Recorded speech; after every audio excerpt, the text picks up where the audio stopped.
Hi, friends. Susan Blackwell from the Spark File here to let you know that the doors are open for the Spark File Illume, a 9-month group creativity coaching mastermind that invites you to be the Chief Creative Officer and Chief Marketing Officer of your creativity. But what does that mean? That means in 9 months in Illume, you will clarify and advance your big creative goals and learn how to effectively share your work with the world. Now, if you're listening to this and you're an experienced creative or an accomplished professional who seeks a space where it is safe to attempt something you've never tried before, or complete a big creative project, or take your work to the next level and acquire the skills needed to share your creative work with the world, Illume might be right for you. We are calling in emotionally intelligent, high-functioning creatives who are ready to level up. You can find out more by going to thesparkfile.com/Illume, but do it now to find out if Illume is right for you and to save with early bird discounts. That's thesparkfile.com/Illume. Take a leap, take a risk. Go to thesparkfile.com/Illume and join us for Illume. The Sparkfile podcast may contain profanity and other adult content. Please use your discretion. When I bump into something that inspires me, I dump it in my spark file. Could be something that I want to make or how I want to be. I pump it in my spark file.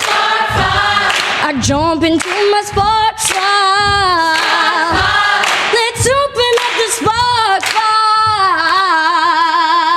Welcome to the Spark File, your Joey bag of donuts for creative inspiration. I'm Laura Camion. And I'm Susan Blackwell. If you're an OG listener, welcome back, Sparkler. If you're joining us for the first time, welcome. But you may be asking yourself, what exactly is a Spark File? Where do I get one? What do I file in it? These are such good questions, and we actually do have answers. We do. A Spark File is a place where you consistently collect all your inspirations and fascinations. Here's the deal. We are makers who make all kinds of things. If you're like us and you're making stuff all the time or want to be making stuff all the time, you already know that the wellspring of inspiration can run a little dry. So we're on the lookout for fresh ideas, images, and inspiration that spark our creativity and pique our curiosity, things that inspire us to get up off of our asses and make things like this podcast. Or make some sense of it all. Or a change of mind that can make a big change in our lives. Oh, every episode, we're going to reach into our Spark Files and exchange some sparks. And from time to time, we're going to talk to some folks who spark us too. And if you're not careful, you might just influence your own trajectory. So without further ado, let's open up the Spark File.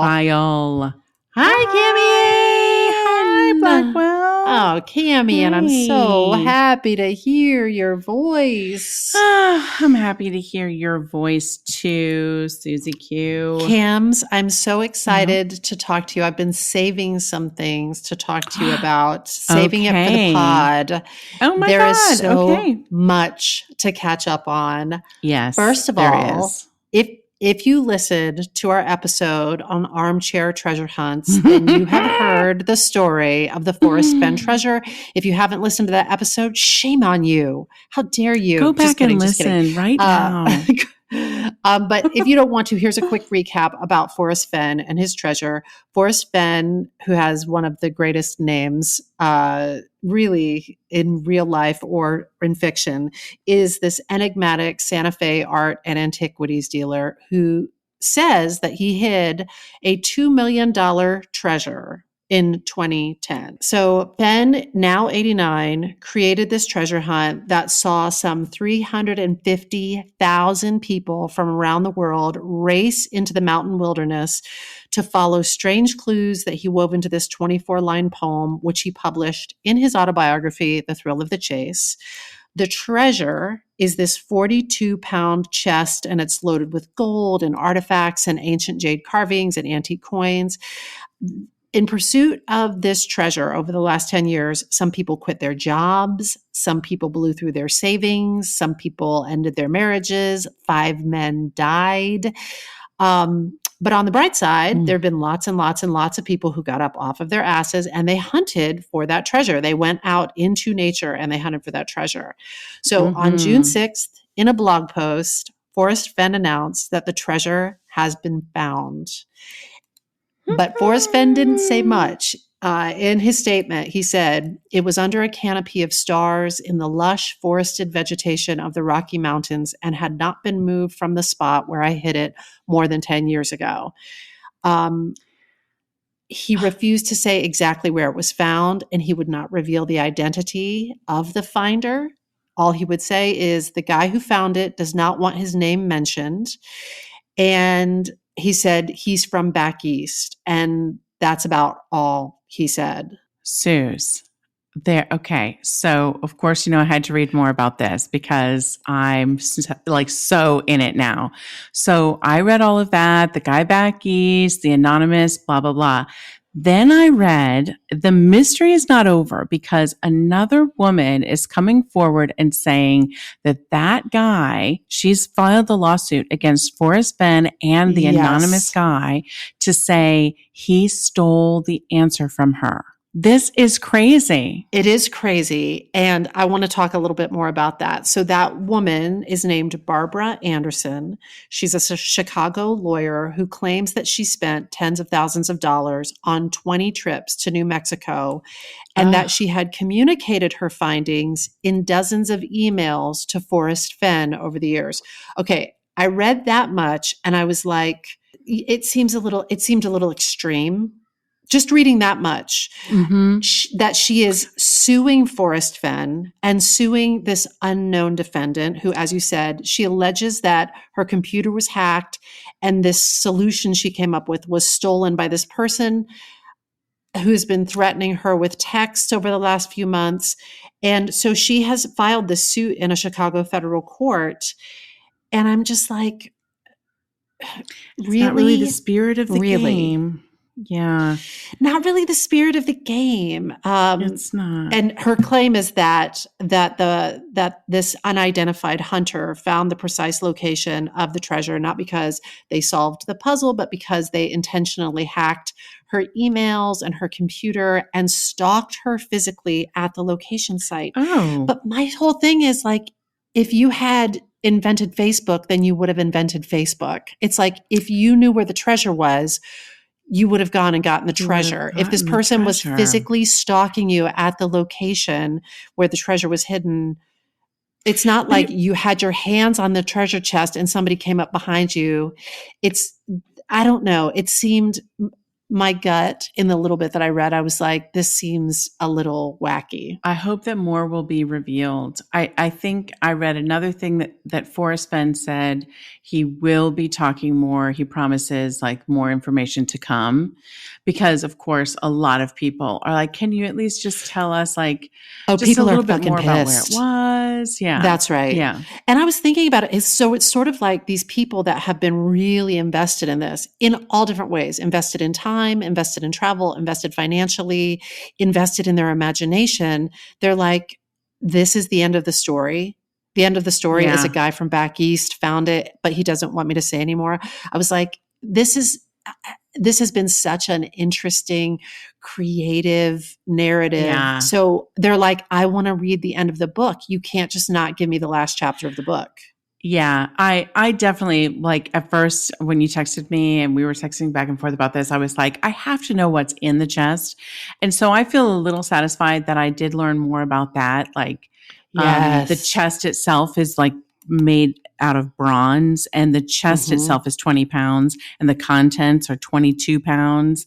And it includes, like literally ancient necklaces. It's exactly what you imagine. It's like a treasure pirate's chest. Treasure chest would be. Yeah. Exactly. There's like gold coins and like, what are they? There was a name for it. It's not ingots, but there's these great big pieces of raw gold. There's these ancient jade figurines and stuff like that. It really is like, so cool. It is like your idea of a cartoon treasure chest. I know, but it's awesome. More about this woman. So this woman who is filing this lawsuit said that she refuses to give up the search And I was reading this article in the New York Post, and they spoke to her from a campsite in New Mexico where she is, I guess.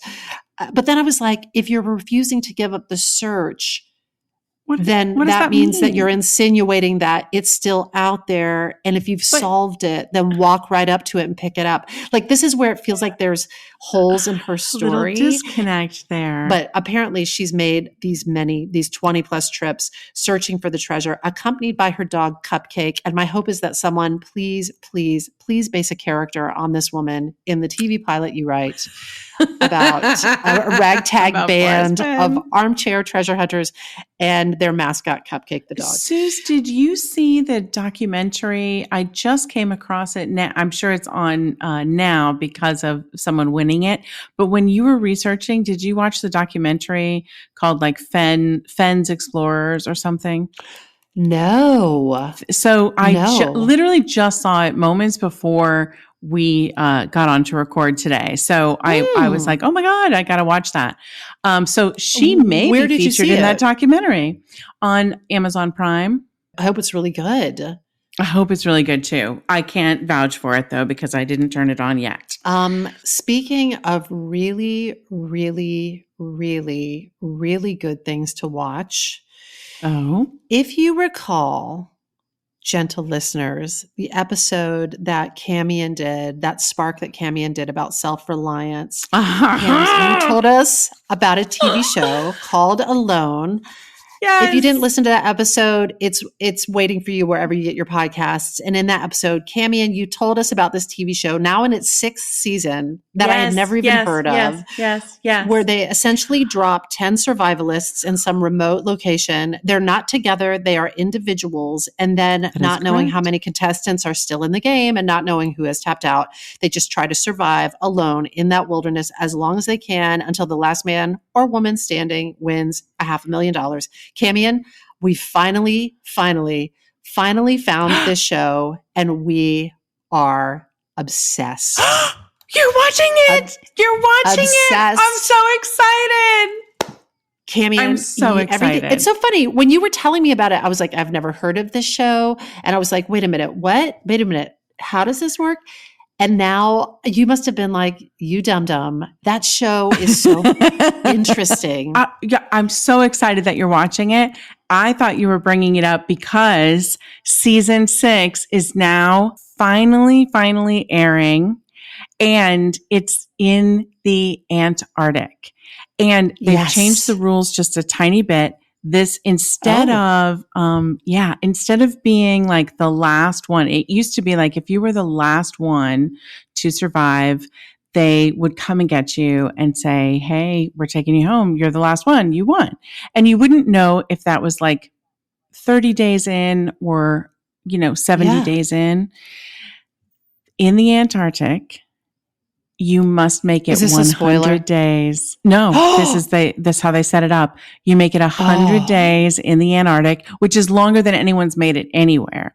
But so everyone's counting the days now, and it's not about like necessarily being the last one, but you must make it 100 days and you get $1 million. $1 million. Oh, $1 million. And in the first episode, people have already encountered black bears and wolverines in the first episode. It is, Camian, I'm telling you, there's something for everyone in this show. Our entire household loves it. And I can't tell you how hard it is to get 3 adults to agree on what they want to watch. Everybody loves it. There's something for everybody. And it's crazy because they introduce a character, no spoilers, but they introduce a character, and I was like, I haven't met all 10 survivalists, but my money is on that character. My money is on that person. They look at the shelter that they built. Look at look at their skills. It's amazing. And all I want to say is you eat one bad piece of muskrat meat and you're fucked. You're fucked. That's it. Yeah. You lose your little piece of flint or whatever you are using as a fire starter, and you're fucked. Oh my God. You cut your finger and you're fucked. I mean, one little thing. That's it. Yeah. It's Yeah. Truly amazing. We love it. We're so thankful that you recommended it. And so it's now playing on Netflix. So we just went ahead and jumped in with season 6, but we're going to, I'm sure eventually we'll go back. We'll start at the beginning and we'll enjoy all of it. But that's our new evening treat, is that we get to watch an episode or two of Alone on Netflix. I'm so excited. Here's another fun update. This is in reference to the Making Change Spark that I have done, Making Change Spark 1 and Part 2. So my friend Chris Crothers, who is a performer, he's an entrepreneur, he's this kick-ass fitness trainer. He did something extraordinary. And though I don't think he's heard that episode or those sparks, it was in complete alignment with the Making Change formula. If you didn't listen to that episode, I seriously question your commitment to this podcast. Just kidding. Let me catch you up. So here's the formula. You want to pick a cause that really lights your fire. For a moment, you want to absolve yourself of all other responsibilities that you may feel are overwhelming you and the world right now. You want to assess your talents or gifts, choose which of those talents or gifts you'd like to exercise now, and then sort of braid it all together. So here's how Chris, just completely intuitively and not even knowing the secret Making Change formula, here's how he rocked that formula. So Chris works at Mark Fisher Fitness. You've heard me talk about it before, my beloved gym. And as a gift to that community, the people that work there have been using their gifts and talents to keep people sane. So one person might do a cooking show on Zoom, or like if they do magic tricks, they'll share magic tricks or whatever they have to share. So for instance, our friend Ting has been doing crafting sessions, and Ting and Dixie Longate partnered this week to craft together and fundraise and talk about Tupperware, but they were fundraising for Black Trans Advocacy Coalition. So it's gorgeous. So Chris wanted to do something, Chris Crothers, and he wanted to make an impact, but he is in a rural location. And so he wasn't sure, how do you make an impact if you can't go and protest? How do you make an impact if you're not living in a city? So he decided what he wanted to do is host a dance party. Chris loves to dance. Chris loves a wedding reception. He felt like we all just need a little more joy in our lives right now. And he felt like the number of attendees to his virtual dance party didn't really matter because everyone is separate and in their own home. So whether there was 6 people or 60 people in the little Zoom squares, he was like, great. So he thought he would just try and see how it went. So on Friday, March 27th, at 5:30 p.m., he hosted the first one, and he said about 25 or 30 people attended. It lasted about 30 minutes, and it was just a chance for people to celebrate getting through another quarantine week. And Chris and his husband, Scott, turned their little house into a nightclub. They used their plant lights to turn their house hot pink. And they had some outdoor lights from their wedding, which they strung up to give it that like club feel. And Scott, Chris's husband, Scott, he went up to they have a loft bedroom, which is visible from where Chris was down in the living room. So Scott goes up to their loft, which is actually their bedroom, and he used their dresser to pretend it was 2 turntables, the ones and the twos. And they called him DJ PJ, and he pretends like he's the DJ. And, oh my God. And then after their first one, Chris figured out how to optimize the sound. So he plays the music through Spotify on his computer, and he shares the audio directly through Zoom so that people can pump up the jams and it sounds really good, and people cast it up onto their TVs. So they did the first one. People loved it, and they decided that they wanted to do it every week for the foreseeable future. So every week, Chris sets a theme. So the themes have been like outer space or beach party or the great outdoors or let it glow, which was all neon. And you have to know that the people in this community, this Mark Fisher Fitness community, they are such creative, awesome weirdos. And they have totally poured their creativity into this dance party, and they go full out with like sets and costumes, and all different sorts of people attend. The youngest party person in attendance has been 6 days old. And then because people are quarantining with their families, there's 80 and 90-year-olds in this dance party. Yes. And it's families, and it's single people, and it's couples, and it's all of it. So This past one was on June 5th. It was party number 11. Again, it's about 30 minutes long. The theme was International Delight, which sounds like a coffee flavor. But a few days before, Chris pledged to donate $1 per Zoom square to the NAACP Legal Defense Fund. Yes. And that afternoon, yes, he mentioned it casually to our friend and his colleague, Nikki Switzer. And so Nikki said, I'll match you, Chris. And then Nikki put something up on Facebook, and 6 people from that posting said they'd match. And then what took place over the next several days was this explosion of generosity and this amazing demonstration of the power of community. They had 61 people who pledged to match the $1 per Zoom square. Oh my God. And 290 people showed up. So do the math there. Oh my gosh. And then Chris's employer, Mark Fisher Fitness, agreed to match the total funds raised. And then they received this outpouring of individual donations. And then Nikki Switzer, our friend Nikki, researched every possible match they could get on the corporate level. And as a result, they were able to secure all these other matches from companies and organizations. Oh my gosh. Just by showing up to this free dance party, this is free and anybody can attend as long as they have a computer or a device and some internet. Just by being there for free in your Zoom square, you were worth $61 in matched pledges. Right away. Boom. Right? Which leads me to a side spark, which I meant to talk about making change, but I didn't, which is there's all sorts of ways that you can generate money for causes that you care about without like spending money or writing a check yourself. And that's one of those ways where you can like be in the right place at the right time and your presence is worth $61. So in the end, at their 30-minute free dance party for the NAACP Legal Defense Fund, they earned $94,763. What? Yes. Oh yes. my God.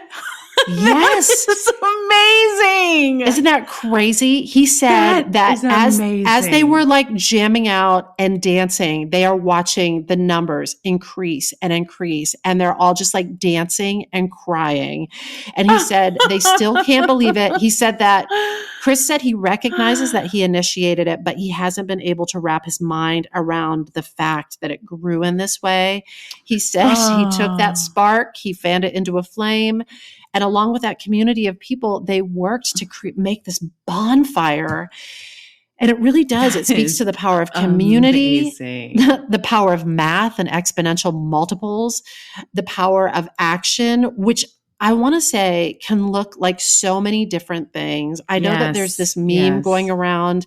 I don't know the exact language, but it's sort of like, if you wonder what you'd have been doing during the Holocaust or during the civil rights movement, you're doing it now. And I understand the idea behind it, but I feel like it's a little reductive because we're in a different place than the people that were present for that. We're in a different place than they were then. We have more tech, we have more tools at our disposal, and we're in the middle of a global pandemic. So you have to decide for yourself what type of risk, like physical risk, you're willing to take.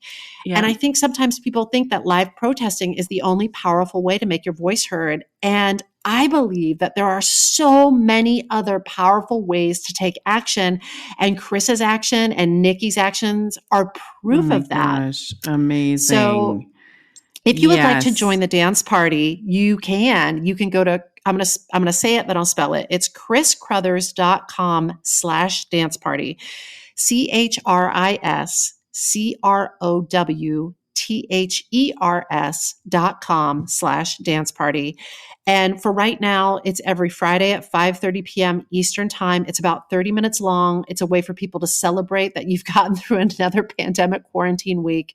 People come together with their community. You can be a part of that community. You can get your bop on. You can get transcendent. You can get cathartic and maybe even take a stand for something. So I wanted to share that little update because fun. I am so proud of Chris and Nikki and Ting and all the people in that community and Dixie Longgate and all the people who are doing awesome, creative, sparkish activist things. Really, Yeah. really, really wonderful. Really Yeah. incredible. I'm so excited. That got me really excited. And I will say, when I was like, I did the math and I was wait a second. Do you know that with just like $200 and some dollars more, you would get to 95,000? He's like, I do. And so many people, we had to declare a cutoff point in time just to get to a total. But since even that number was established, so many people have topped that off and gone way past it. So it's actually bigger than like $95,000. That is incredible. Just amazing. Just so amazing. Proud of all of you. And if you want to get into a dance party, I highly recommend it. And Chris Crothers featuring DJ PJ on the ones and the twos. The DJ PJ. Amazing. Cams, is there anything else on the docket? You covered the things on my mind that were our retrospective. A look back. A look back and a look forward. Yeah. I'm ready for your spark. Let me dig into this spark. So I want to hear it. Camion, this spark originally came to me because, as we have mentioned, Cams and I are taking business classes together. And as part of these classes, we're getting wicked smart. Wicked smart. We take these assessments. And one of the assessments was around growth mindset versus fixed mindset. Now, I like to think of myself as a very growth-minded person, and I fancy myself a curious person and a lifelong learner and a positive person. So when I heard the term growth mindset, I was like, yeah, that's feels right. Growth mindset, that's on brand for me. And then Cams, I took the assessment.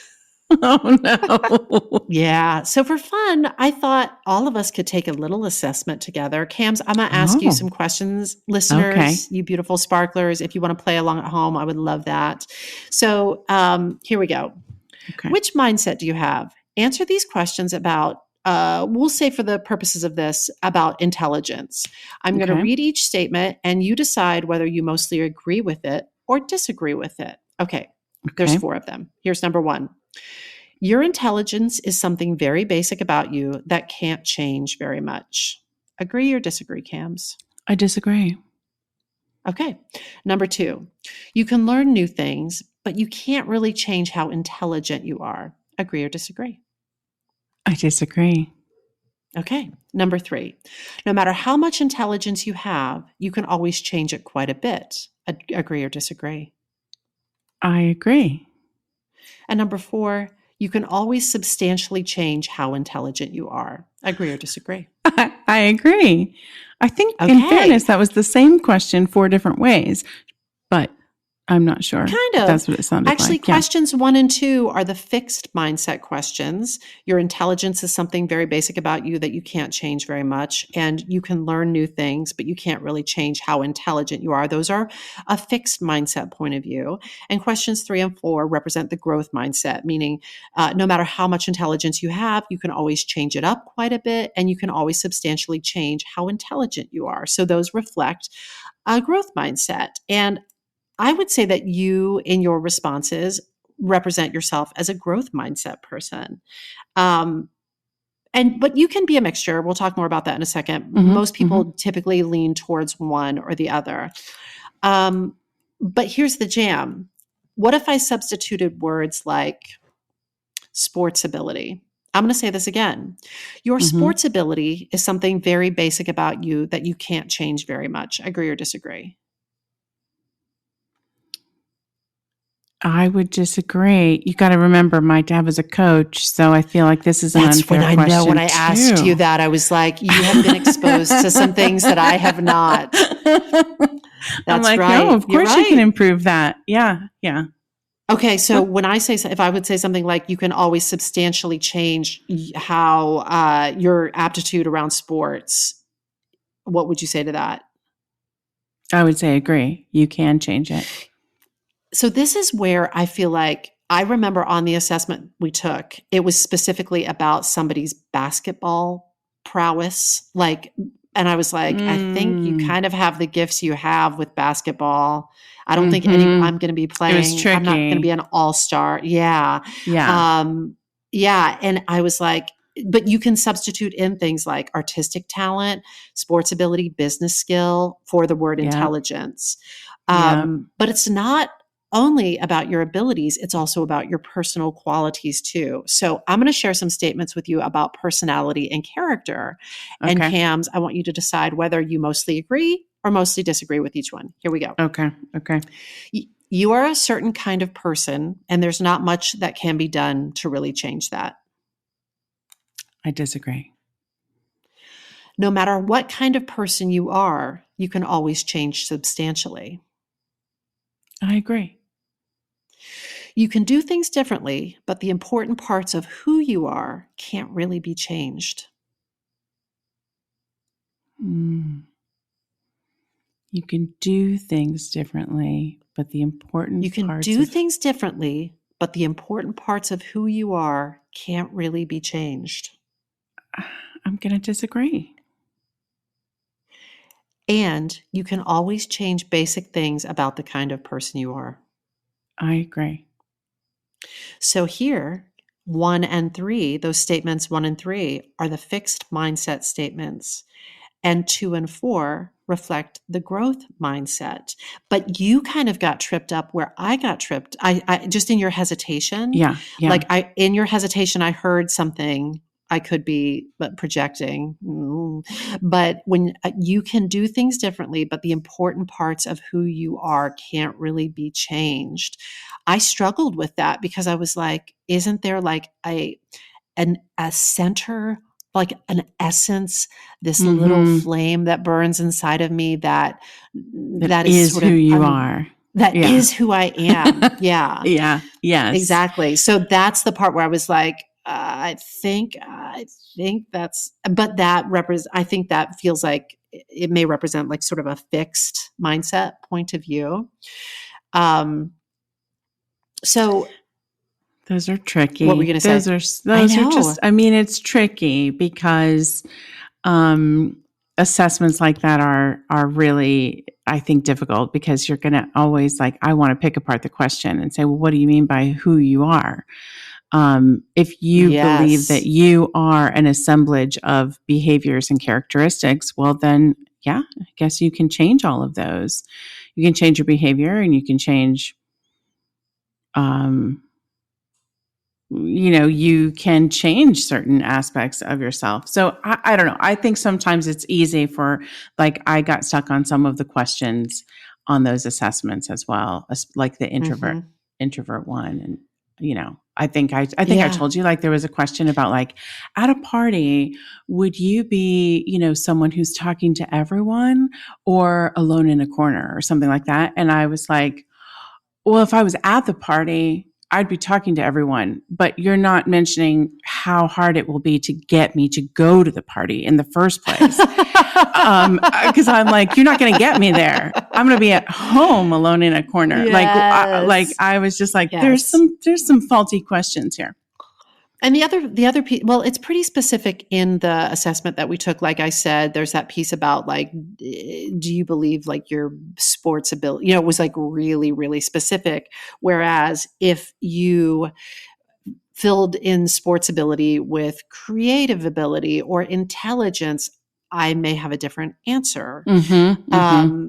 But when I got my assessment back, and even in listening to these questions again, I saw how fixed my mindset was. It was more fixed than I suspected. And it gave me a little bit of an uh-oh feeling because I want to grow as much as I can in this lifetime. Yeah. And especially now, because this is a time when there's so much learning and growth happening in society as a whole and in each of us as individuals, potential growth anyway. And it feels like high stakes and it feels very important. So I was like, I'm going to dig into this and I'm going to learn something about it. And I want to see if there's anything that I can do to shift it. Oh, which how cool. leads me what to a great this spark growth today. mindset perspective to take about it. I'm trying, Cams. I'm trying. You're doing it. You're doing it. Before I get too far ahead of myself, let me say that my Spark sources today include good old Wikipedia, an article on edglossary.org, an article on brain pickings, the great brain pickings that we love so much. Yes. And predominantly from the book Mindset by Carol Dweck. So, first of all, who is Carol Dweck? According to Wikipedia, Carol Dweck is an American psychologist. She is a professor of psychology at Stanford University, and she's also taught at Columbia University, Harvard University, and the University of Illinois. She seems to be smart as fuck, and she has dedicated her life's work to this study of growth mindset versus fixed mindset. And it was interesting because she talked a bit about why she was sparked to do this work and why she was sparked to devote her life to this. In her book, Mindset, she tells the story about being in her 6th grade class at PS 153 in Brooklyn, New York. And she writes, "The fixed mindset was really stamped in by Mrs. Wilson, my 6th grade teacher. She believed that people's IQ scores told the whole story of who they were. We were seated around the room in IQ order, and only the highest IQ students could be trusted to carry the flag, clap the erasers, or take a note to the principal. Aside from the daily stomach aches she provoked with her judgmental stance, she was creating a mindset in which everyone in the class had one consuming goal: look smart, don't look dumb." Oh, I know, chilling. Chilling. painful. Chilling. And I bet if each of us looked into our hearts and into our histories, we could probably point to our own experiences that, might mirror something like that. She said in a 2015 interview, "On one hand, I didn't believe that a score on a test was that important. On the other hand, every student wants to succeed in the framework that's established. So looking back, I think that glorification of IQ was a pivotal point in my development. And that, my friends, is how a spark is born." It's so interesting that, she literally has spent her life like exploring this and trying to move her own mindset and also sort of evangelizing about the possibility of it to other people. But let me take a moment to define these two mindsets. So here we go. In a fixed mindset, people believe that their basic qualities, like their intelligence or talent, are simply fixed traits. They spend their time documenting their intelligence or talent instead of developing them. They also believe that talent alone creates success without effort. A fixed mindset assumes that our character and creative ability are static givens, which we can't change in any meaningful way, and success is the affirmation of that inherent intelligence, an assessment of how those givens measure up against an equally fixed standard. Striving for success and avoiding failure at all costs becomes a way of maintaining the sense of being smart or skilled. So I find that so interesting because if you do believe that whatever the talent or gift is, intelligence, sports ability, creative ability, leadership ability, your ability to learn as a student, your ability to be in a relationship, like a romantic relationship and a friendship.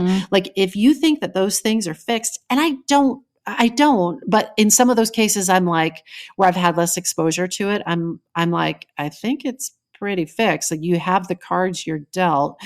But if you believe that, you would really have to, I feel like you'd always be working against the feeling, and I guess I have felt this, that you have as much as you have in your cup from the outset, and it's not going to get any more full. So you kind of have to, either apologize for it or defend it, or it's a bummer. It's just a fucking bummer. Yeah, I think it also can be, and I've seen it not so much in my life in New York, but in other places where it can be kind of an excuse for not having done certain things because, I didn't get those skills.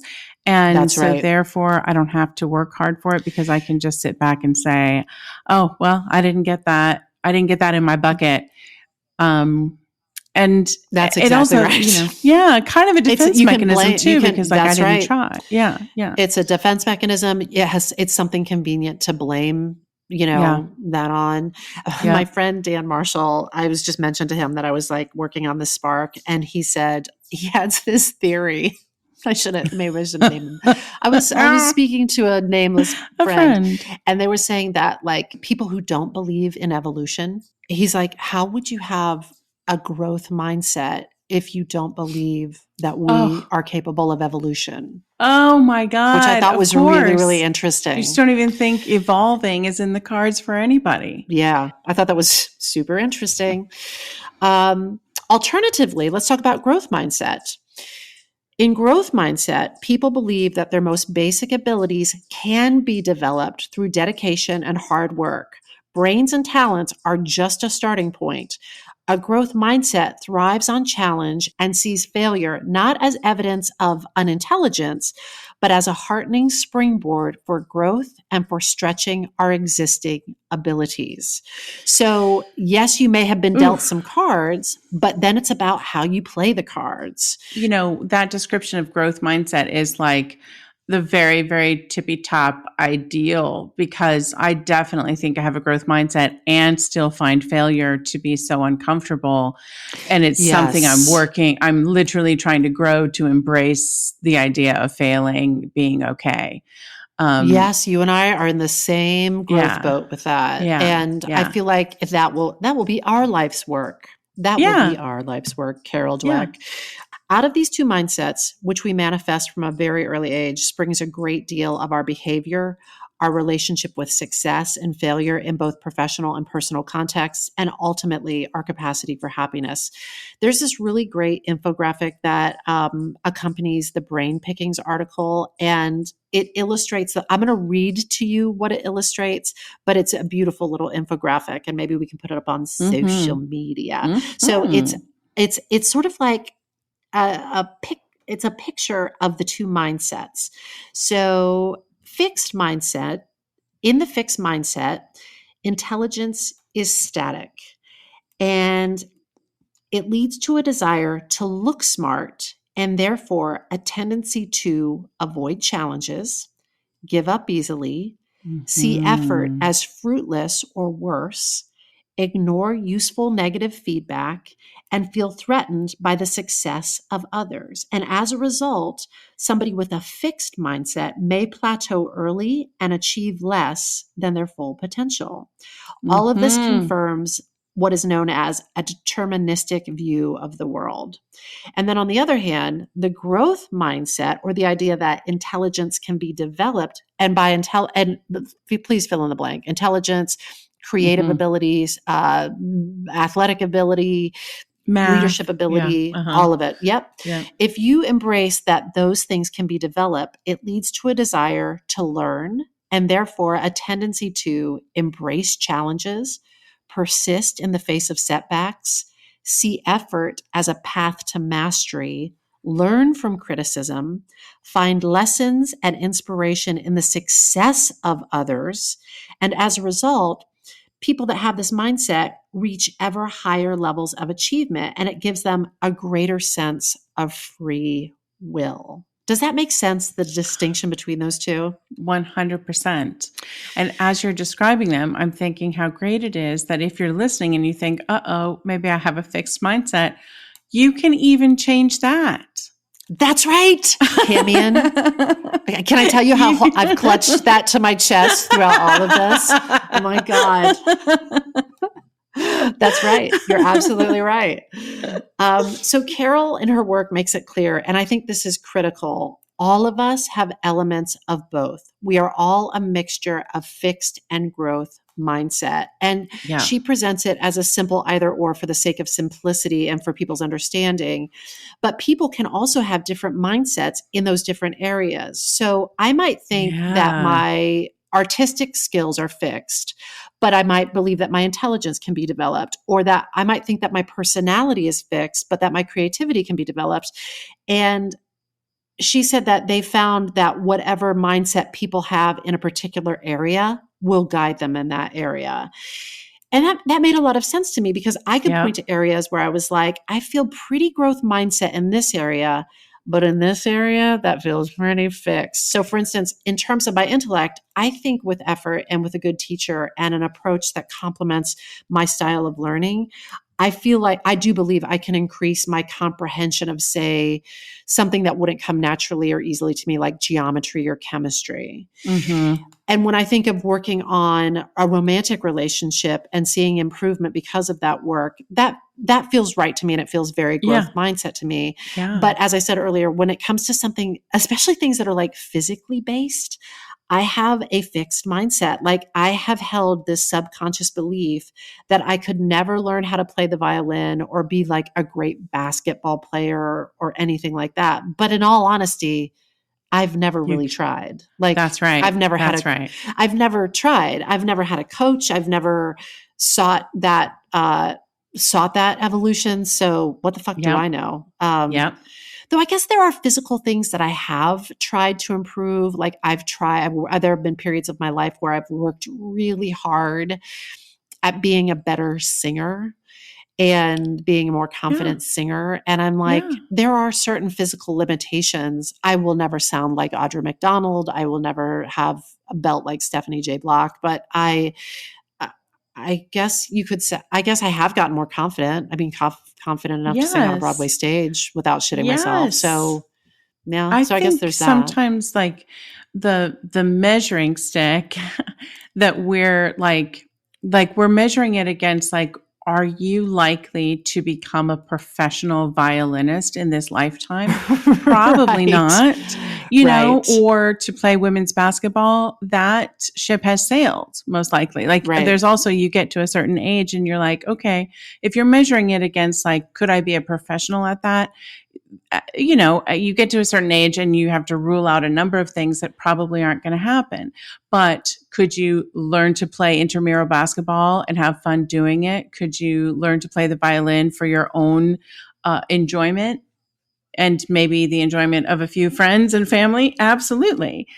It's so interesting how many things, though, that we measure against this idea of, could I be a professional at it? Yes. And that's the only value that could come from it is, would I get paid to do it? Right. Yeah. Yeah. And also, I think you make a great point. And I also think many of us come by this fixed mindset, honestly.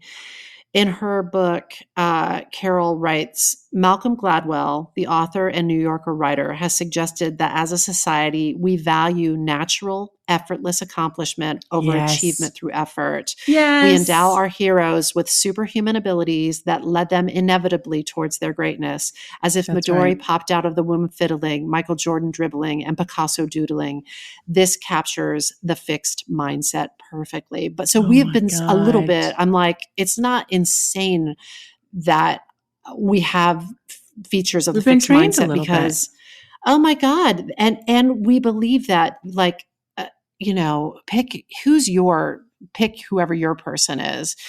But like, we believe that Lin-Manuel Miranda just like emerged and he may have had some great cards dealt to him, but then he also cultivated those skill sets and worked really, really hard. So it's, but I think there's this sort of a fairy tale about this effortless achievement and how much we value that. And I think we do just a huge disservice culturally to like everyone in our society by doing that, because we then, you know, it's like it's that mindset of like 20 under 20, 30 under 30. Like if you're not breaking those early records, right? Yes. But what about those people who are like, oh, I found my calling a little bit later and worked my ass off and achieved these things.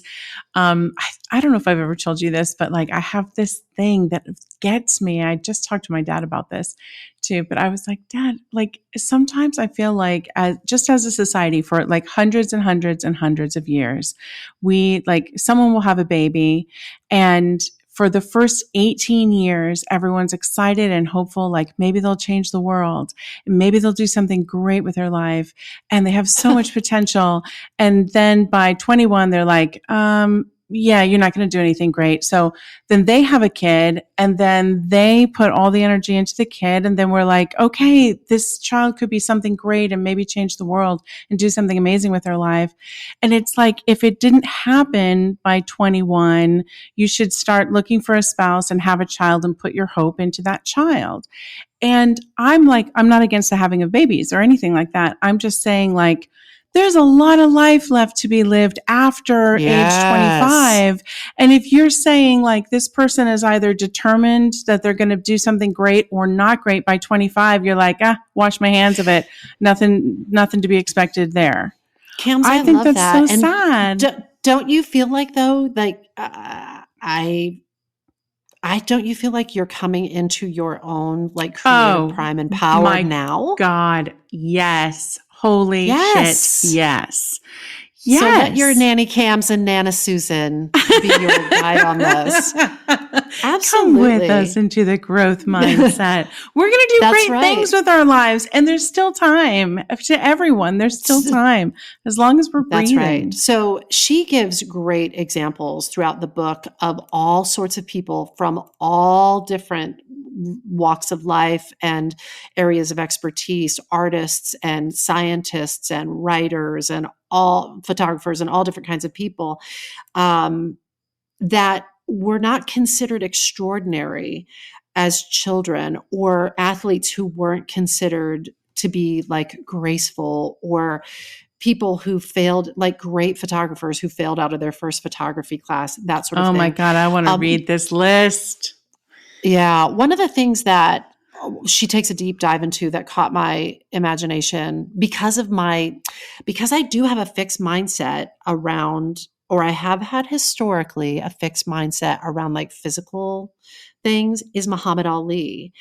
And she writes, Muhammad Ali was not a natural. He had great speed, but he didn't have the physique of a great fighter. He didn't have the strength. He didn't have the classical moves. In fact, he boxed all wrong. He didn't block punches with his arms and elbows.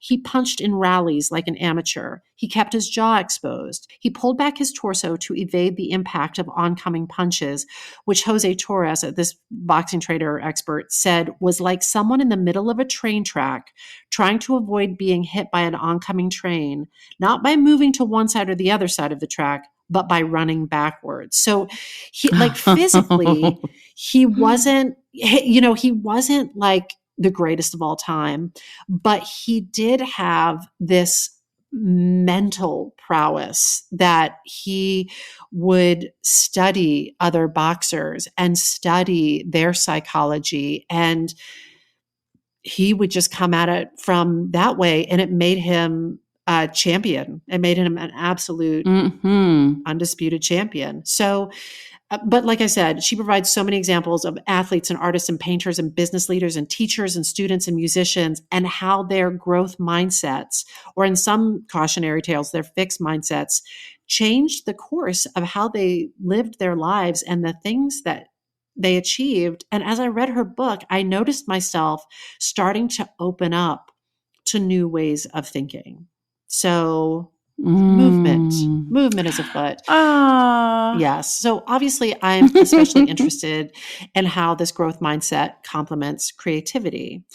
In an article on Zerb.com, probably one of the greatest URLs ever, Zerb.com, it talks about the relationship between creativity and failure. In this article, they were referring to design, but I think it's true for all sorts of creativity and making. Creativity and failure are integral to innovation. Individuals with a growth mindset believe that creativity is not a genetically present trait, but rather something that can be cultivated through practice and collaboration with other people. This belief drives them to constantly experiment with new approaches and ways of thinking rather than getting fixated on the right answer.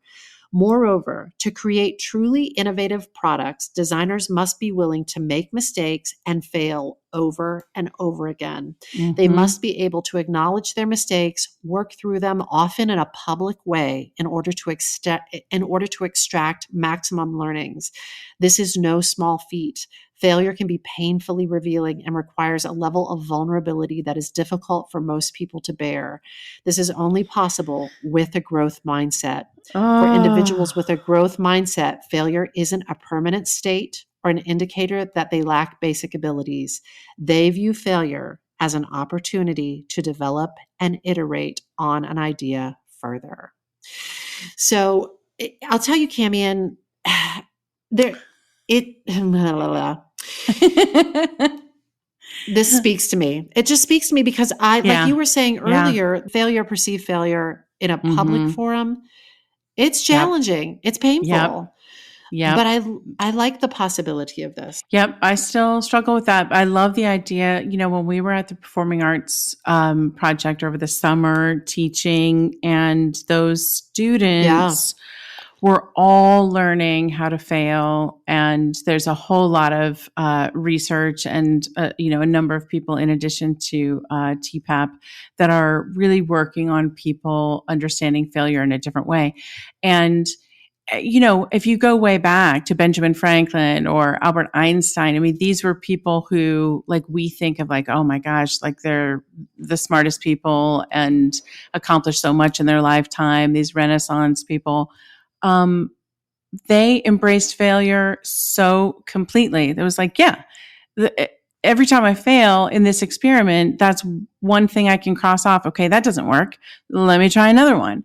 And if you Yes. look at it that way, like they have such a healthy mindset towards failure. And I feel like Yeah. that's something that probably halfway through my life at this point, like I just started to embrace that idea. And then I'm still like chipping away at owning it Yeah. and feeling okay with it. Yeah. Amen. I feel like some of this stuff may help both of our brains and maybe you Mm-hmm. listeners Mm-hmm. in regards to that pursuit. There are some great examples in this book that I love.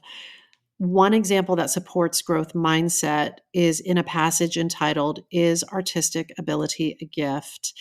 And she Oh. talks about how it seems easy to imagine how people can develop their intellectual abilities. The intellect is so multifaceted, but when it comes to artistic ability, that really, and I feel that it seems like a God-given gift. And then she talks about, are you familiar with this book, which is a spark in and of itself, Drawing on the Right Side of the Brain by Oh Betty yeah. Edwards? Oh Does that yeah, ring a yeah, bell, yeah. Cams? Yes. Yeah. Yeah. My mom had I that. know of its Yeah. existence.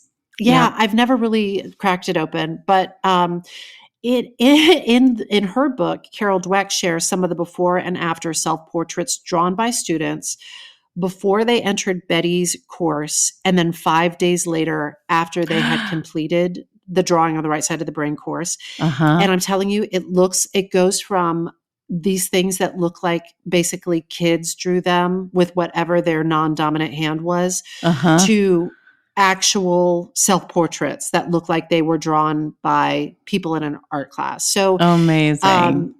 it's amazing. I should send this to you so you can see it. These are the befores and the afters of people in this class. Amazing. Isn't it Yeah. interesting? So Betty Edwards agrees that most people view drawing as this magical ability that only a select few possess, and that only a select few will ever possess. But she says that this is because people don't understand the learnable components of drawing, the Mm-hmm. ability to perceive edges and spaces and relationships and lights and shadows and the whole of it. And that drawing requires us to learn each component skill and then combine them into one process. And some people simply pick up these skills in the natural course of their lives, whereas others have to work to learn them and then put them together. But as we can see from those before and after self portraits, anybody can do it. Everyone can do it. And to me, this is what this means. Just because some people can do something with little or no training, it doesn't mean that others can't do it, and sometimes do it even better with training. And I think this is so important because many, many people with the fixed mindset, myself included, think that someone's early performance tells you all you need to know about their talent and their future. That's right. Camion, this is a weird example of this, but I think of Billy Crudup. Billy Crudup is this phenomenal actor. And when he was in college, he was in this, it was like a cable access. They made it on campus. It was a soap opera and he acted in it. It was called like instead of General Hospital, it was called like General College or something like that. And he is not good in it. He is not good in it. And you look at his acting now and you're like, he's phenomenal. He's so what good. happened? What happened, Billy Crudup? And I just feel like he learned. He learned and he worked and he grew better. Yeah. He grew. That's exactly right. So there's so much to make of this book, whether you're a leader, a teacher, an artist, a lover, an athlete, a student, a human, some of the above, all of the above. There are so many applications in this book. There are so many what do you makes of it. Throughout this book, they do provide ways of growing your mindset in all different areas of your work. So it's not simply just like, here's a bunch of research and here's a bunch of anecdotes. At the end of several of the chapters, there are things you can do to grow your mindsets in your work and in your life. And a few, what do we make of it, that I'm going to work on. It makes me want to check out Drawing from the Right Side of the Brain. I loved to draw when I was little. I haven't made a lot of time for it lately. And I think I'd love to go back and continue to develop my skills and also continue to develop my belief that growth is possible. I love that. In a larger sense, in my creative work, including this podcast, in my teaching, in auditions and things I write, in our business, Camion, I'm going to try to view all of it as a continuum of learning. And I know I say this to you all the time, Camion, but #learning. Everything we do, everything we attempt, every accomplishment, and especially when we experience perceived failure, it's all on a continuum of learning. And specifically, I want to actively, consciously continue my work on my relationship to perceived failure and criticism.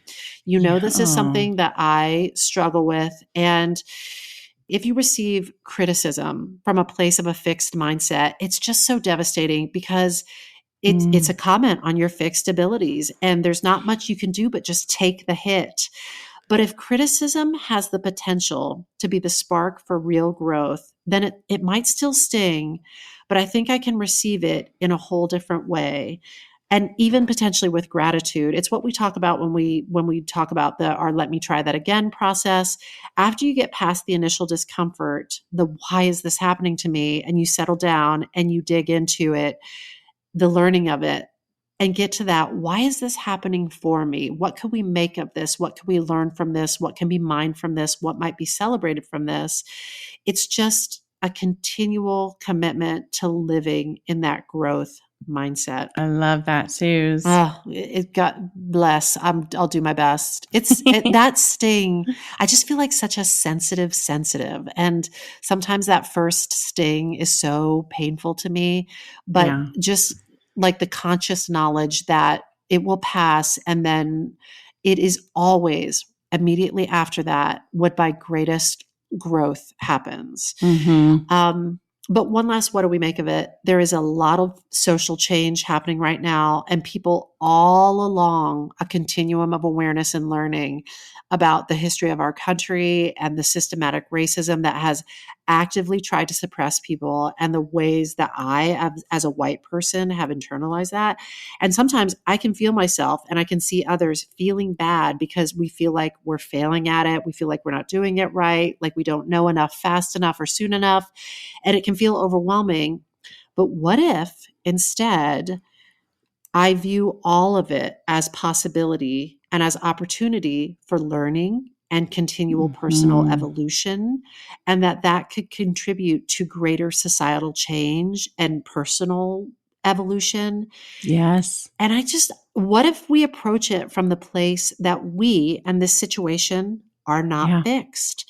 That we and this situation, even though it predates us and it may outlast us, are evolving and changeable, and that we, through our efforts, can influence that change.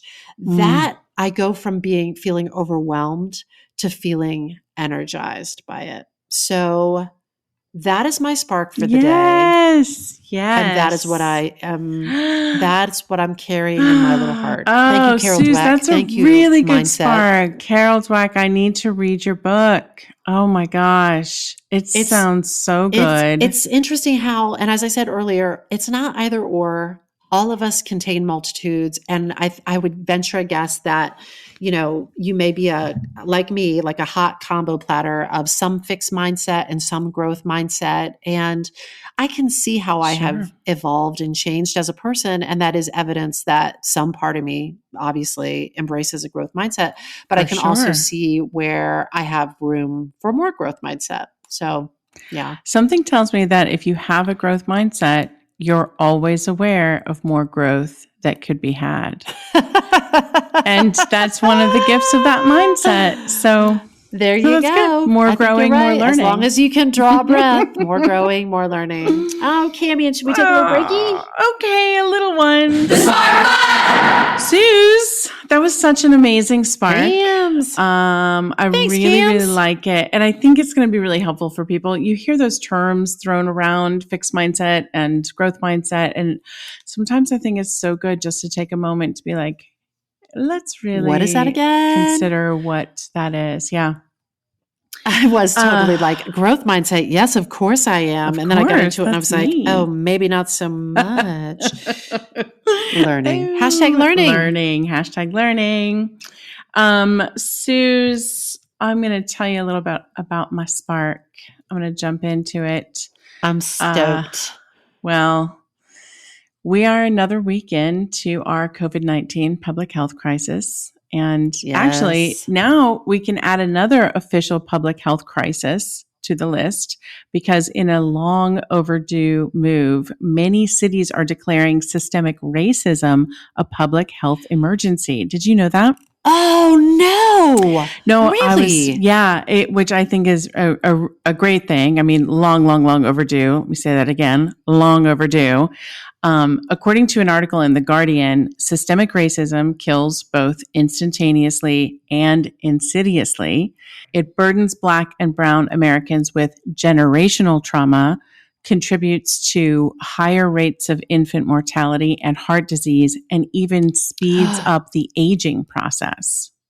Yes, that makes sense to me. All of that is true. And the city councils of Cleveland, Denver, Indianapolis, and Boston, I believe, have voted to acknowledge this crisis, and other cities are looking to follow, which is good news, I think. Amazing. Because I suppose the collective acknowledgement of this truth is an important first step. So on the one hand, the protests and the backlash to this police brutality seem to be making progress. It's slow and it's not enough, to be sure, but it feels like in some ways, like people are committed and there's positive momentum that seems to be happening. Again, there's a long road ahead there. On the other hand, the COVID-19 crisis, in my opinion, it's just in tatters. There's no clear leadership, and people are questioning, like, why did we shut everything down for 3 months just to arrive at a moment where we just open up the doors and say, okay, out you go, back into the world, and just fend for yourself. Figure it out.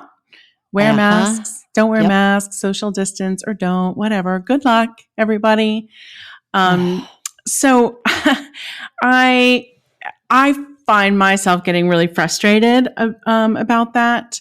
But I did a little reflecting of, my general mindset in regard to this. And if I may, I'd like to remind us all of a few other things that have happened, that have transpired in the last 6 to 9 months, that frankly, we barely had any time to grapple with. Brexit, the wildfires in Australia, the wildfires in California, the climate strike, which feels like 10 million years ago, the impeachment of our president, Kobe Bryant's death, Harvey Weinstein and Jeffrey Epstein's arrests and subsequent dramas, daily tweets from our president confusing almost every issue. I don't know about you, but I find my brain working so hard just to make sense of things. And it has been in this state for a very long time. there's a lot of moments when I wish I could be someone who was like, I'm just not going to worry about it. But Suze, my brain doesn't work like that. Yeah. It just doesn't. So I was thinking this week and feeling all these same things that I've been feeling, for months, and it's just amped up in recent weeks. And I was introduced to a term, an acronym this week that is essentially an assessment tool. And as I dug into this idea, which isn't even a new idea, honestly, but it really resonated for me. First, I have to credit Dr. Dan Siegel, who is a spark in and of himself. And he's the person who first mentioned this term to me. And then I dug into more of his work. A lot of the content in this spark is credited to Dr. Siegel. Various talks he's given, which can be found on YouTube, articles he's written, like one on liberateleadership.ca and on his drdansiegel.com website and the Mindsight Institute. Dr. Dan getting it done. Dr. Dan. Other credit goes to the Plan Brothers blog, indigoanchor.com, and an article by Puck Falkenberg on blockandostergaard.com. So the term that Dr. Siegel used was VUCA.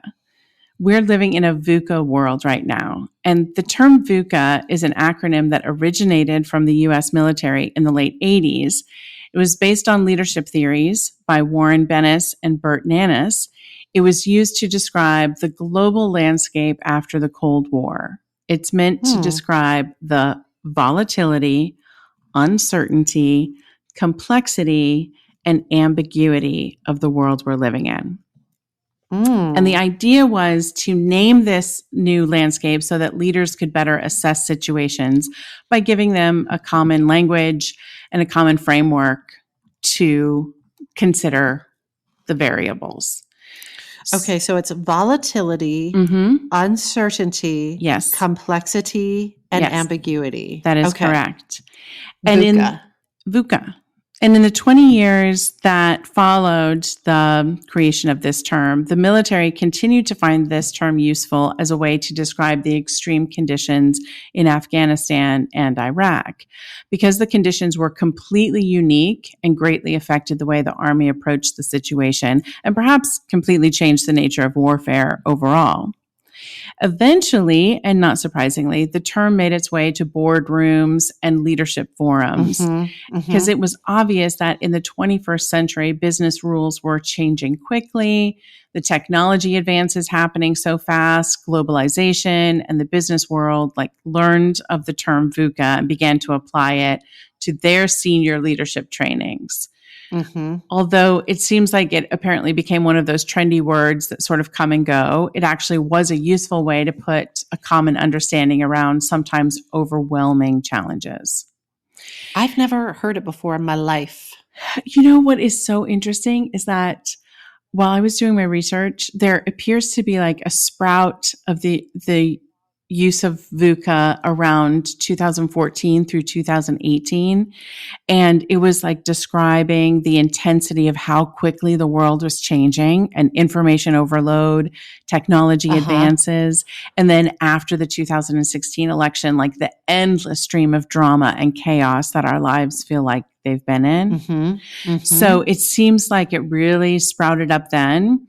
And I could not believe that I'm all of that all the content I was reading about the use of VUCA was before a global pandemic put our lives on pause. I feel like it's going to be one of those terms that I was having a conversation with a great teacher, Stephanie Hendricks. Hi, Stephanie. Hi, Stephanie. And she was saying how a student or a person has to have 10 encounters with a word before it starts to it's really starts to stick. Yeah. And I'm I bet number one, it's gonna seem ubiquitous now, also because we've probably already said VUCA 10 times. VUCA. But I bet now we'll see it everywhere. I think so. I think it's going to sprout. I think Dr. Siegel is going to also give it a resurgence, I suspect. Because as I'll get into, I can't imagine a time being I can't imagine a term More being VUCA more than this? useful than now. Yeah. Yeah. So all of this content I was reading was before a global pandemic put our lives on pause, before millions of people lost their jobs, hundreds of thousands lost their lives. Many more people went through incredible health challenges. And before yet another Black man was killed by police brutality and systemic racism, giving new momentum to a movement that has been fighting for equality for hundreds of years. This movement is showing up as riots, as peaceful protests, as social media movements and petitions, and changes are coming. Statues are being torn down, institutions are being renamed, entire industries are being questioned.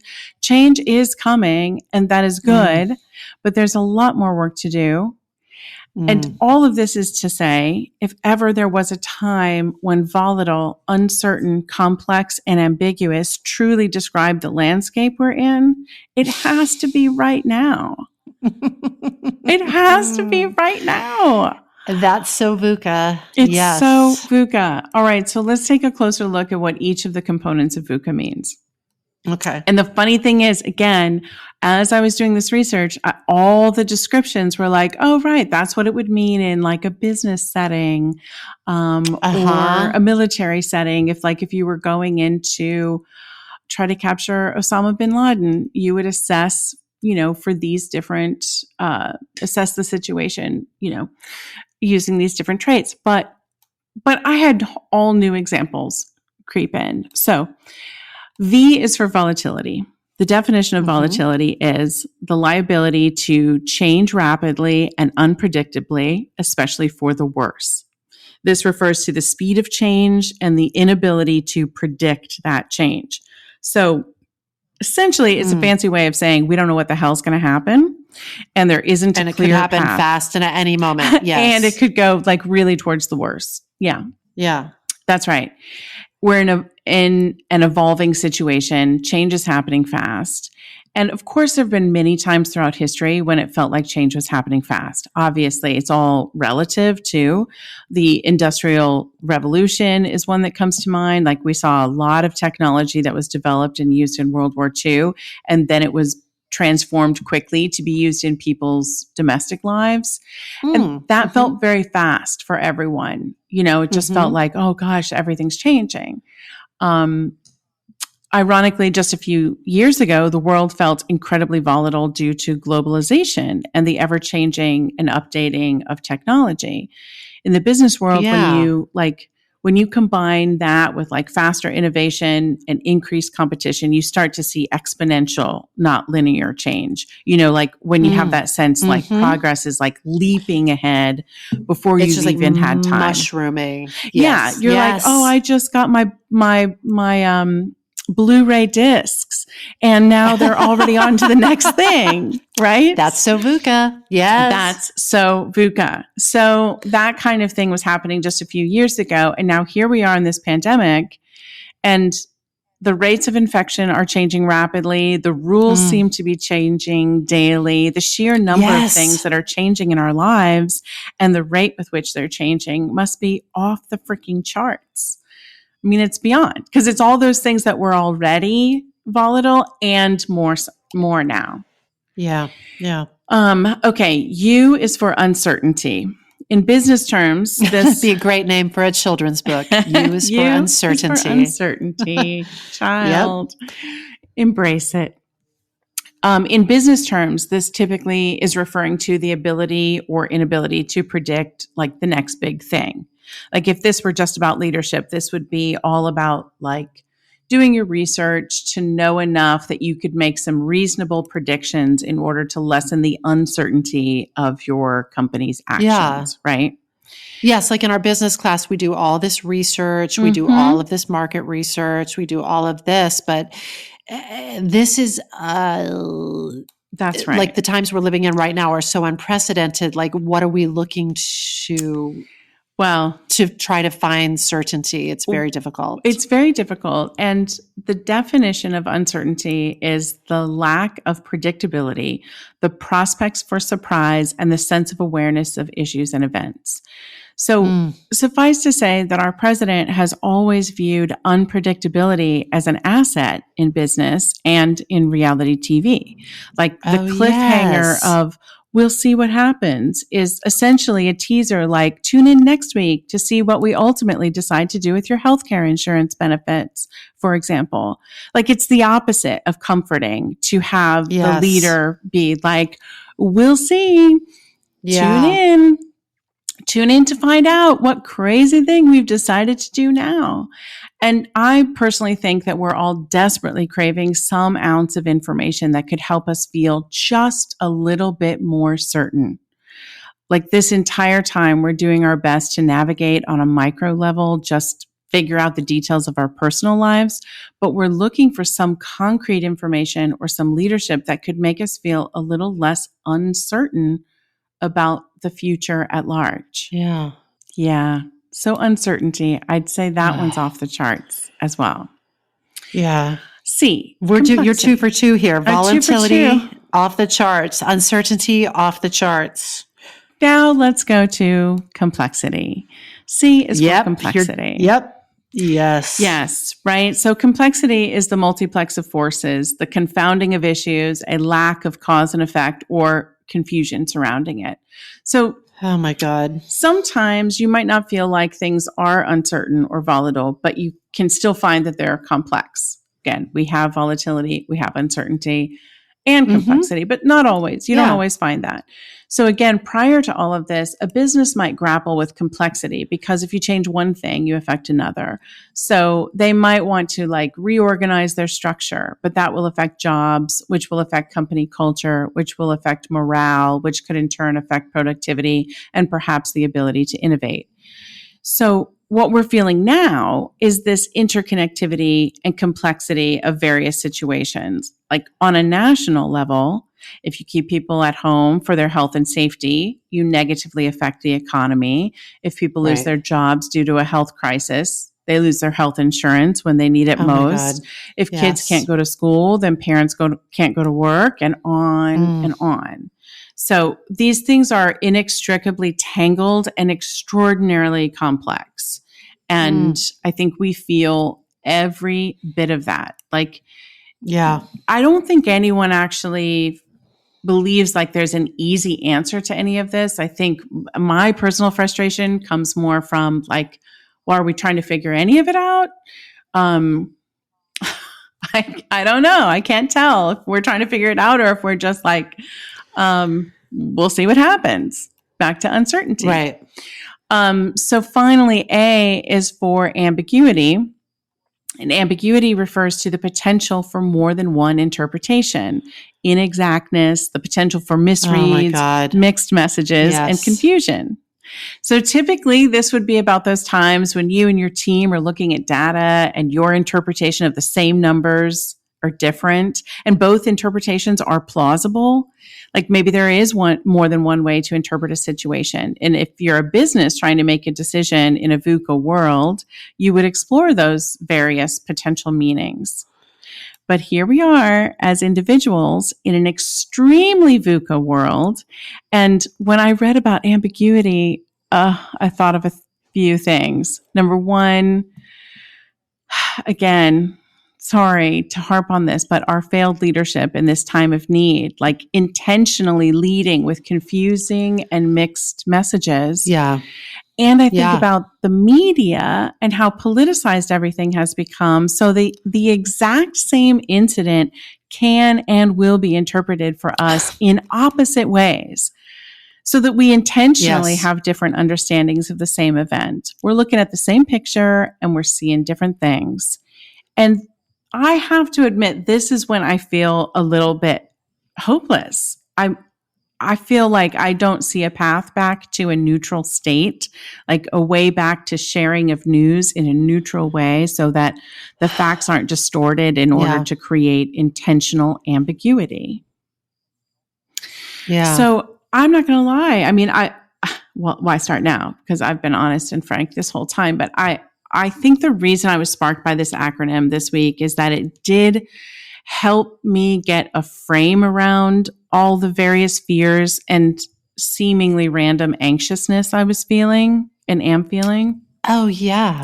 Yeah. You know what I mean? Like there's clear reasons for the Yeah. anxiety in a way that was validating. Sometimes I Absolutely. think it's good just to check like that I'm not going crazy, you know? Well, we've talked about it before. We've talked about it in our personal lives, and we've talked about it on the podcast, that feeling that it can show up in some different ways. The way I experience it is sort of like I fatigue more quickly. I feel like my battery drains down more quickly. And it makes sense to me because all of this VUCA is swirling around. Yep. And I've really, really tried to be smart about my news intake because Yes. if I go right in and just let everything in, I will get drained so quickly. And then I'm not really of use to myself or to anybody. So I want to remain informed, but I want to do it in a way that still allows me to not get sucked down into the VUCA vortex. I felt like understanding the assessment tool helped me realize like why it's all so draining, because there are times when, like I said, of these 4 characteristics, you might be living in a world where there's like a lot of ambiguity and some complexity, but it's not volatile and, it's not uncertain. Or the other way around, where you just have like 1 or 2 of these are maybe higher on the scale and the others are lower. But we're literally like all 4 of these, I'm looking at like a soundboard and they're like pushed to the max. There's nowhere further to go. Yeah. So I felt like it helped me at least to understand, why do I feel drained? Why do I feel fatigued? Yeah. And of course, then I asked, our favorite question is, what do we make of it? And honestly, I'm craving simply to make sense of it. I really don't know if that's possible, but I'm looking to find an orderly way for my brain to digest the changes we're going through. And I found some peace in an article by Dr. Siegel where he talks about how leaders can overcome the overwhelm that accompanies a VUCA world. Oh.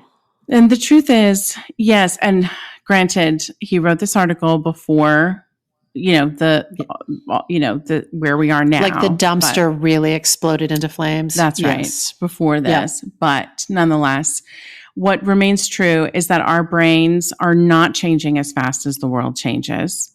That's bottom line. We've mentioned that before. It's impossible for our brains to change that fast. So Dr. Siegel is a neurologist, and his recommendation is that we essentially try to reroute our brain or trick our brain out of the reflex responses it's been trained to jump to. Not unlike our conversations with the Freestyle Love Supreme guys and, different techniques we've talked about before. But Dr. Siegel suggests a simple 3-step process to override our brain's response to the overwhelmed feeling we get when living in a VUCA world. So these will sound familiar to you, Suze, but step 1 is simply to pause and allow yourself to pause, because when we are met with any of the VUCA components, volatility, uncertainty, complexity, or ambiguity, we're likely to feel fear. And the fear center of the brains, the amygdala, will go into a fight, flight, or freeze, as Dr. Siegel refers to it. I like the addition of freeze, because sometimes I feel that I don't feel like I'm fighting or flighting, but I'm definitely frozen. So, that's a big go-to for me too. Yeah, it's a good one, right?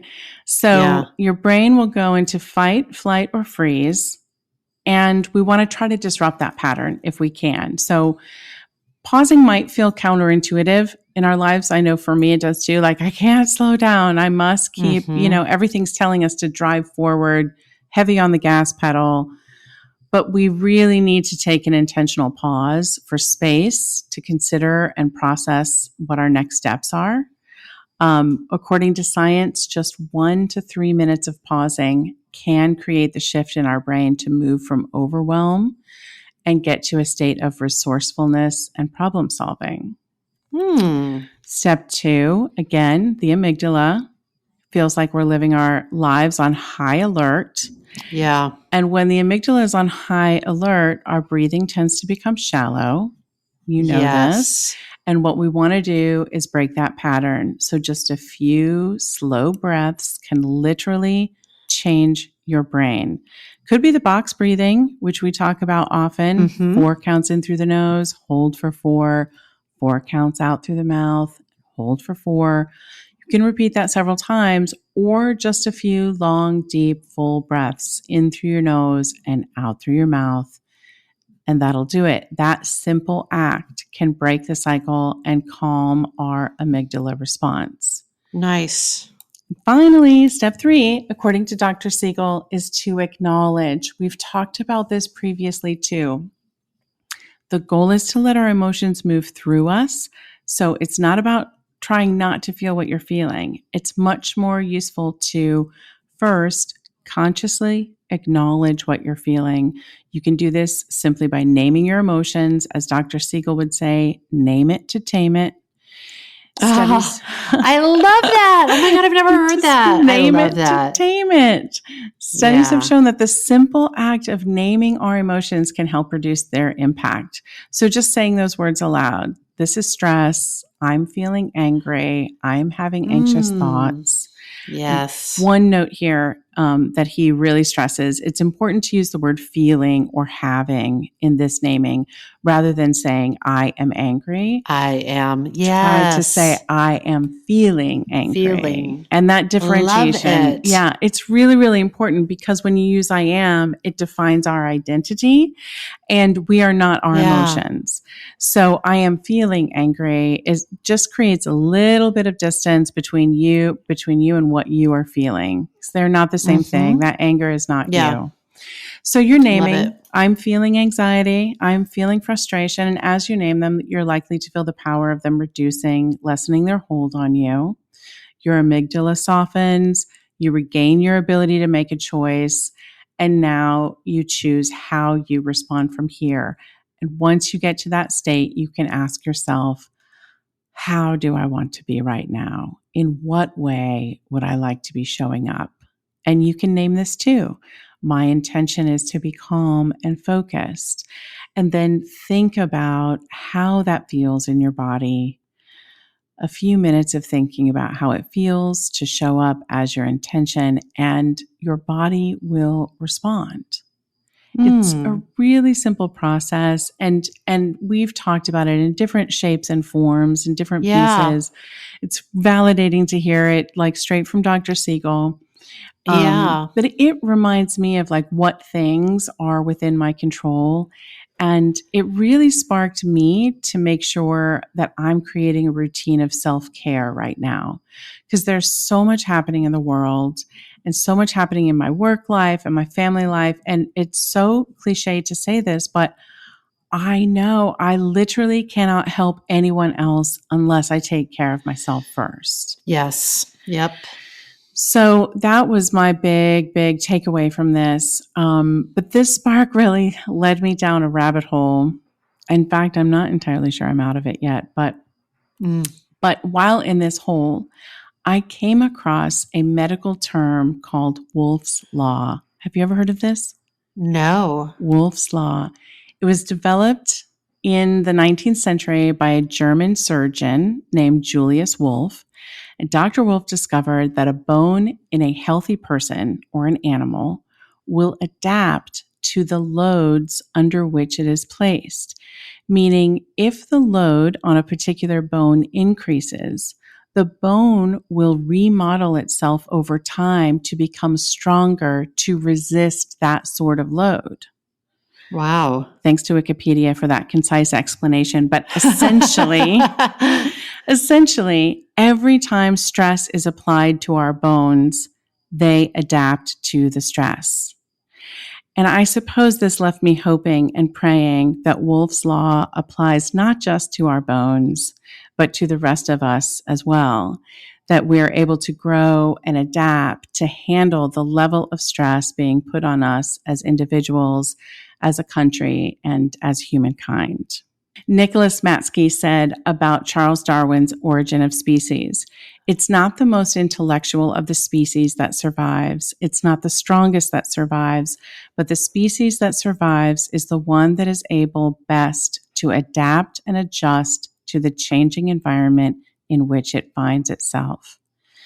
Here we are in a VUCA world doing our Ooh. very best to adapt. Wow. Camion, as you're talking, it just strikes me with all of this when presented with volatility, uncertainty, complexity, and ambiguity.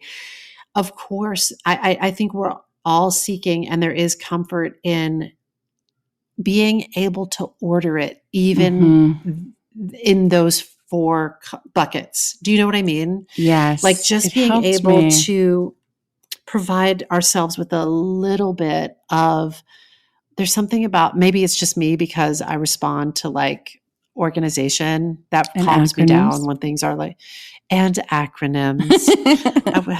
I was sitting here thinking, what else could those things stand for? C can stand for cookies. Cookies. But I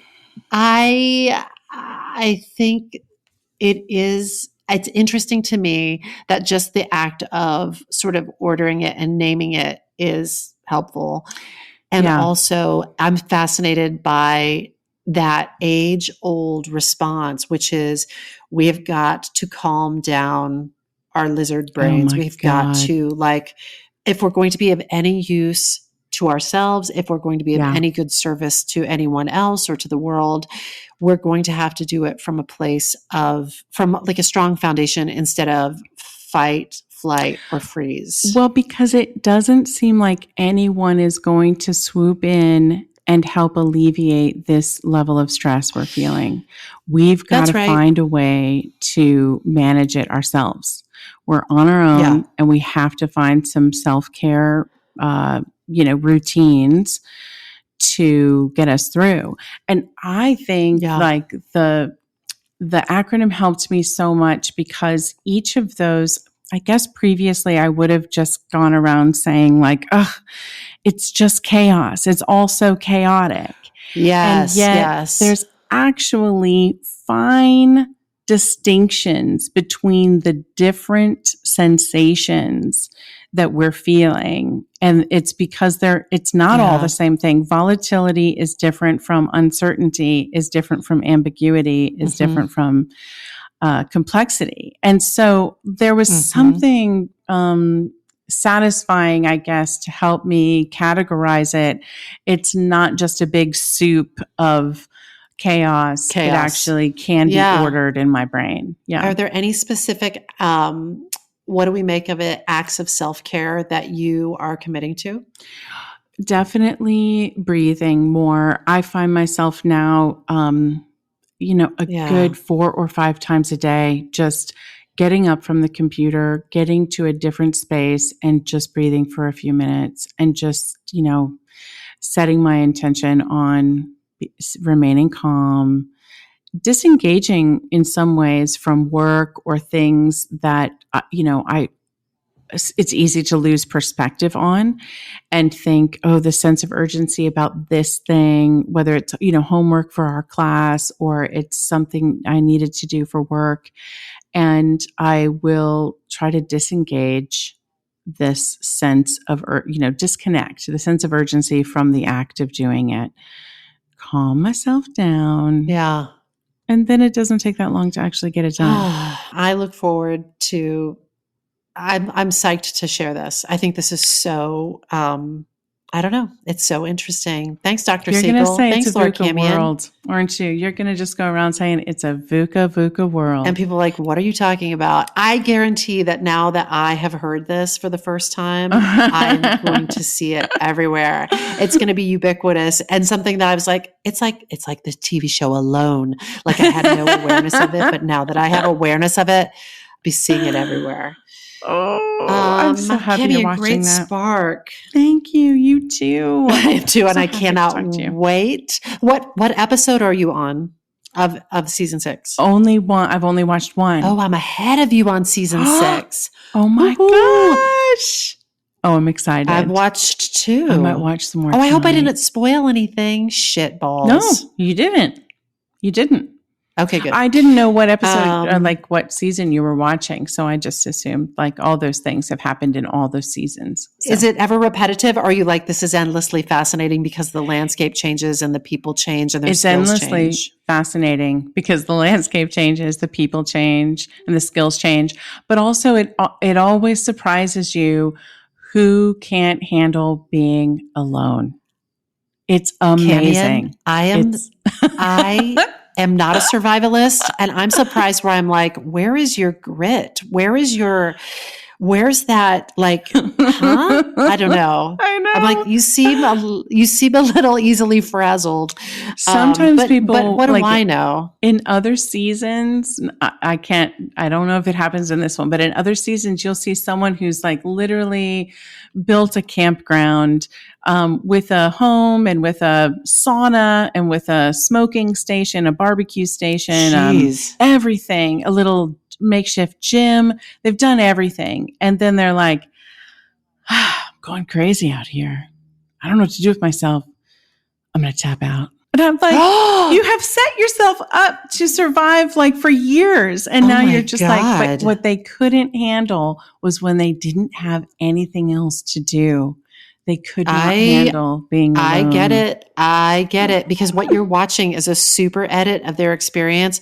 But what you're not seeing is the hours and days and weeks of them being by themselves. I think that could make you insane.